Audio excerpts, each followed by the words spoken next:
Hey guys, how you doing? Today's going to be a little bit different because I'm going to do kind of a digital book haul, but also take a look at where I get my digital books from. So let's go and find out.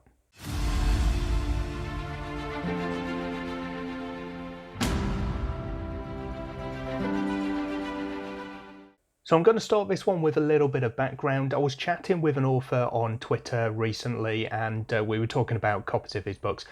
Basically, he'd put a tweet out, or he'd responded to a tweet offering copies of his latest book, which is one that I want to read, for people to pick up and review. So I contacted him. I've spoken to him before, like to consider him a friend, so we're just having a nice chat, and he was going to send me his second book, which I've not read yet, as well as his upcoming third book. And we got to a point where he asked me, am I looking at ebooks or at paperbacks, because he knows most authors send me paperbacks.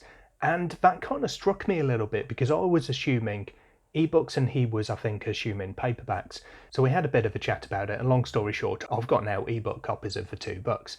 But in that chat I was clear to point out that it's not necessarily the case. I didn't have a number and I still haven't counted up. I don't really need to know for myself whether I get more physical or digital copies of books from authors, but I do have plenty of authors who've sent me ebooks or audiobooks as well, as opposed to physical copies.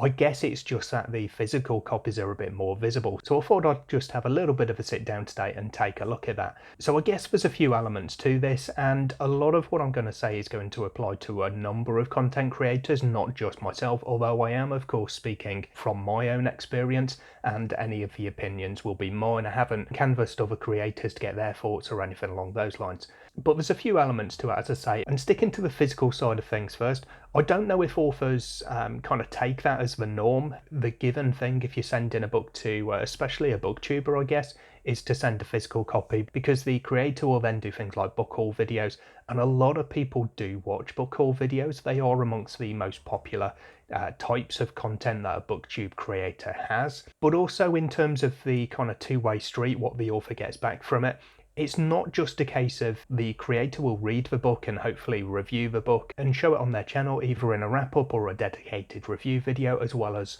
of course, the book haul video. But most creators will also share when they receive a book. So they'll do a short or a reel on Instagram or YouTube and show the unboxing of the book.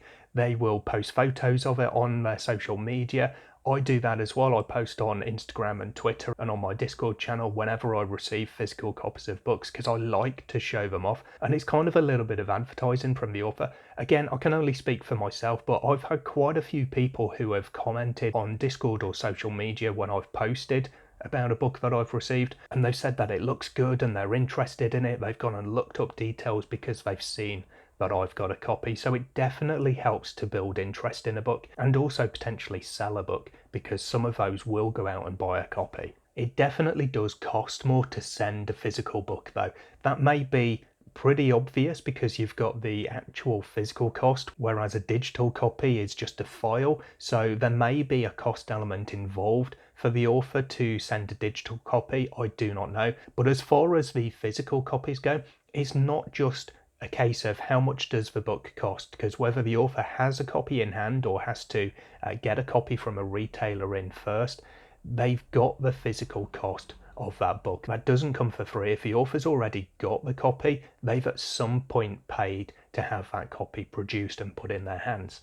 But then of course there's the postage, and this will obviously vary, but for me living in the UK, a lot of the books I receive are from America or Australia or elsewhere in Europe, and when I receive book mail, it will have the cost of postage on there as well. And I look at the cost of postage and I feel guilty, because sometimes it is horrifically high. We're talking 3, sometimes 4 times as much as the actual retail price of the book. So it's a very expensive business for authors to send physical copies of their books out to reviewers. So to go back to the chat that I had with my friend the author recently, I did say that I don't mind. I will look at getting physical copies of his books because I want them on my shelves. They're really good and I've been enjoying the series so far.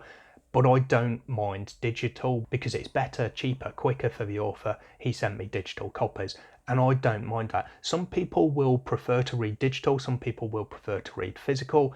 I'm kind of middle of the road, although I do tend to read quicker on the Kindle because I get more opportunity. I read in the bath and it's easier for me to read on my Kindle in the bath rather than a physical copy. Same in bed because I don't need a light when I'm reading before I go to sleep. So for me, whichever way I receive a book, it's always great to receive it. I do love having these on my shelves obviously around me, and I do love showing them off. There is definitely a good side to that for the content creator. It's not just a case of I've received a book that I haven't paid for. It does bring me an element of joy to share it on social media and have people interact with it and get interested in the book because it's just come up on their timeline kind of out of the blue.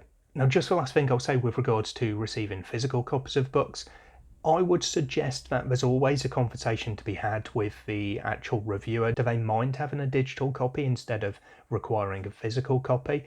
But also, where does that copy need to come from? Because for me, although it's always nice to receive a signed copy or to receive some nice packaging or a bookmark or something along those lines with a book, they are not requirements. For me, the important thing is having a book that I'm going to read and review and so forth. So for me, there's not necessarily too much difference between receiving a book from, say, America, which the author has nicely wrapped, they've put a bookmark in, they've signed it and maybe given a little dedication in the front of the book, and on the other side, receiving a book through the post from a retailer, from Book Depository or Amazon, where postage is going to be a lot cheaper, potentially even free for the author. So I definitely put that out there for authors who are having that conversation. Does it need to be a copy, signed or otherwise, that you're physically wrapping up, taking down to the post office or whatever and sending out to your reviewer? Or is it cheaper and available for you to buy a copy on Amazon or Book Depository or anywhere else and have it sent from the retailer to the reviewer? You've already got the reviewer's address, so it does make it available for you to do that. And certainly the postage should be a lot cheaper. So I think that was everything on physical copies. Something else that I saw on Twitter recently was somebody asking, just in general, it wasn't asked of me, but somebody asked, where do you get ARCs from? So advanced review copies of books that are going to be coming out at some point in the future.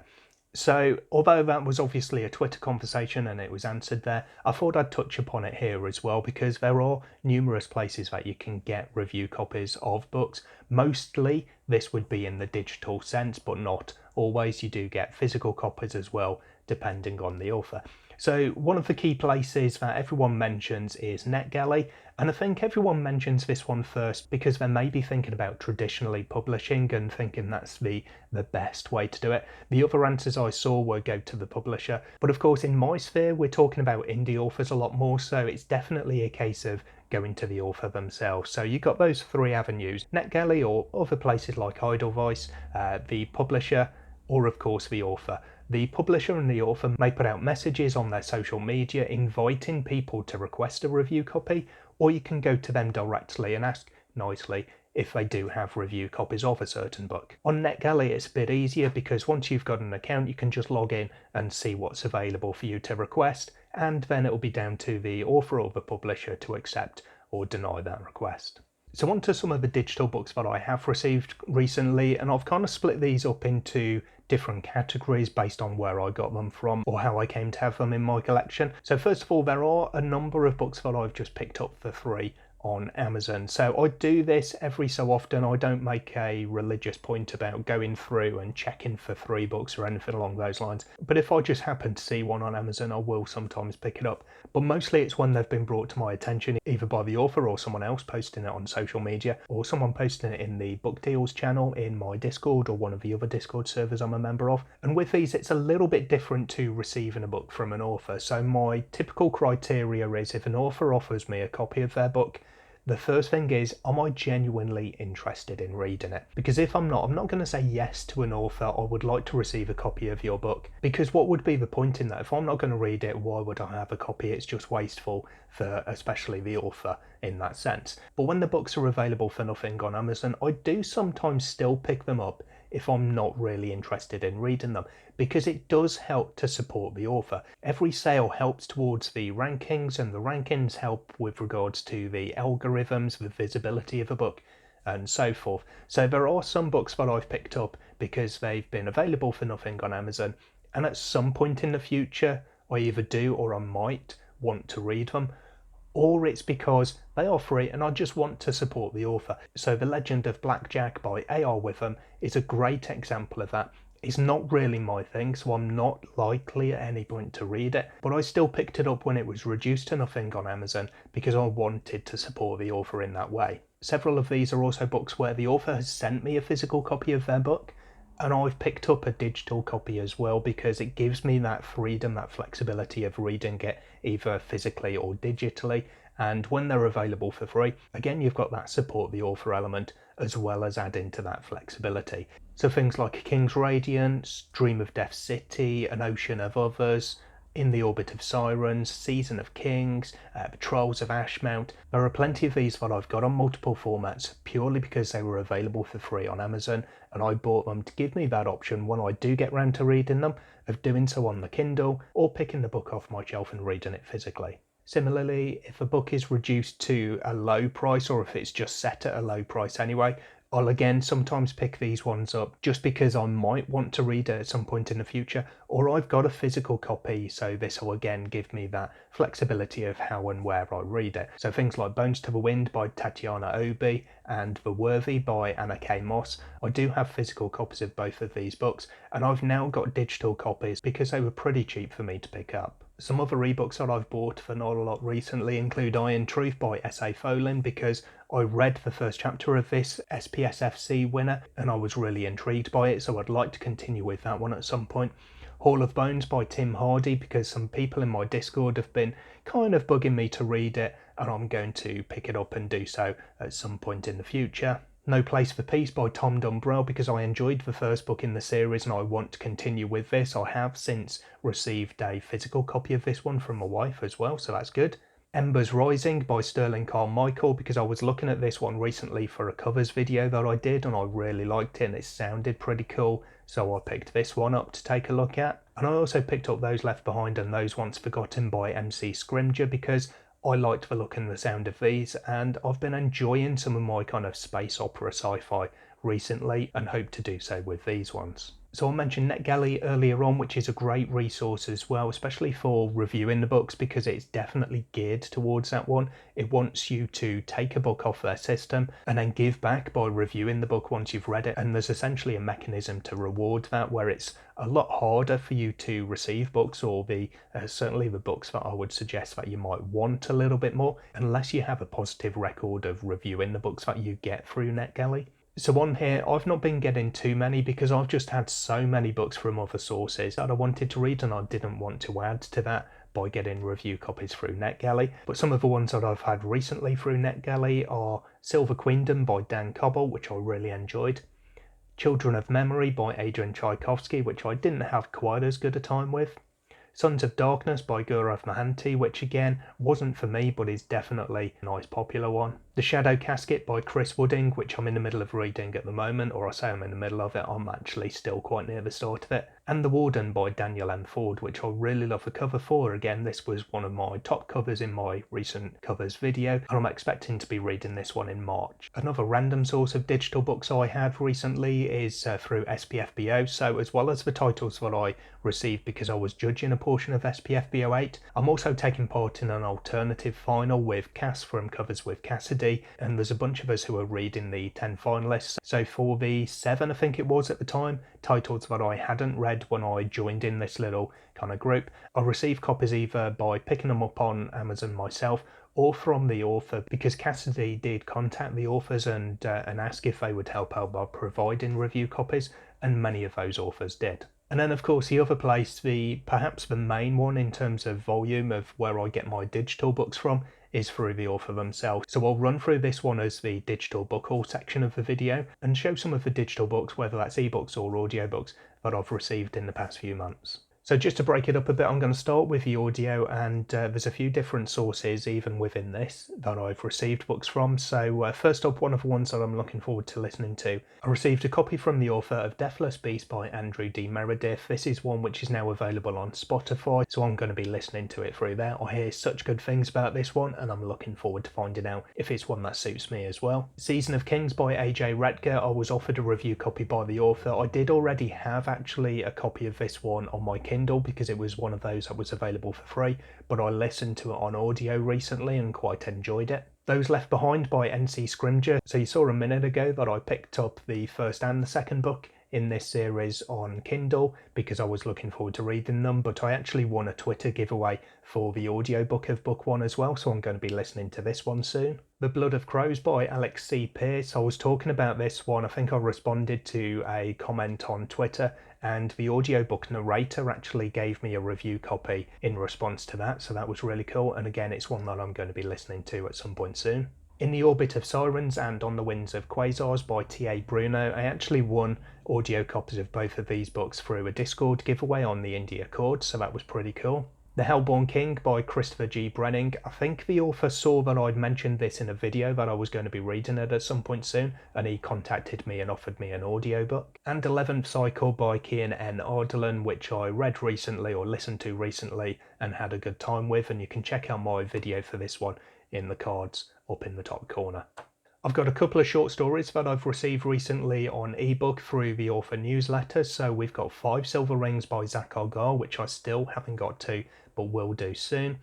And I've also got Infinity by Herman Stauernagel, which is a prequel short to Eclipse, which I read and really enjoyed recently. The rest of these are all full ebooks, whether it's advanced review copies or just general review copies that I've received from the author. So we start off just in the order I've listed them. I've got Strangers in the Promised Land by Jim Wilborn, which I received through the publisher because I've got, I think, a good relationship with them for helping them to launch the cover reveal for the 7th Cadence, and then of course reading and reviewing that book as well. The Fury of Fate by D.W. Ross. This was the 3rd book in the Onyxborn Chronicles, and I read and enjoyed the first 2 books in this series, and that was the same for book 3 as well. A Shade of Madness by Thiago Abdella. I've got a beautiful hardback copy just over my shoulder here, but I read this on the Kindle before I received this physical copy, and I had a good time with it. The last book I finished, which was The Bloody Chorus by John Marco, really enjoyable. I had a great time with this one, and I've put the physical copy on my wish list because I want a copy for my collection.